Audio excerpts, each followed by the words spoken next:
Rice Miller धर्मघट जो सारा राज्य में चाषी धान किणारे समस्या उपजी गत 7 तारिख ठारू कटक सदर अंचल समवाय समिति माध्यम धान किण सरकार घोषणा करथिबा बेले कौनसी गोटे मंडी खोली पारि नाही। एपरि स्थले चाषी को नहीं चिंतार पड़ी। अन्यपटे मंडी खोलने को प्रशासनिक स्तर में प्रक्रिया आरंभ होते मिलर धर्मघट सबु व्यवस्था को स्थाणु कर चलित वर्ष पाणीपाग ठीक रहिबारु चाषी भल और अधिक धान अमल करिछि।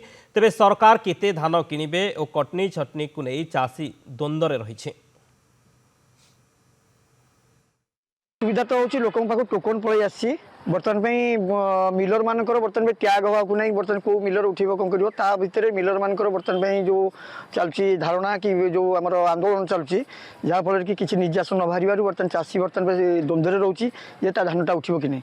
तेणुक बर्तन में ग्रामांचल बर्तन बहु चाषी भी बर्तन में कौन करेंगे से कथा चिंता करी किसी लोक भी बर्तन में आमर धान बिक्री माने बेपारी जो माने पशिक बेपार भी हो जाए। जो प्रकार चाषीर दुरावस्था से जो कर जानी द्वार आसी पहुँचे से न दे पारा कर जो बाध्य होकर आत्महत्या करने बाट नब तापर पिला छुआ तार बहुत किसी हैरान हम ना।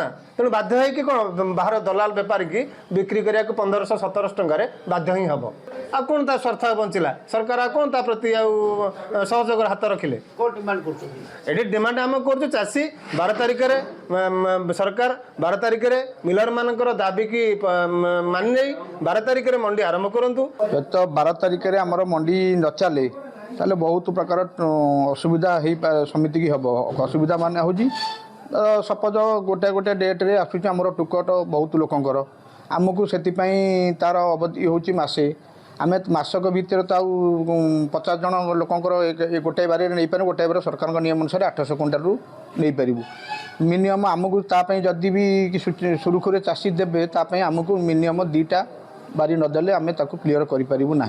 से मिलर निहाती सहयोग सरकार मिलर सहयोग रही संभवपर हो पार।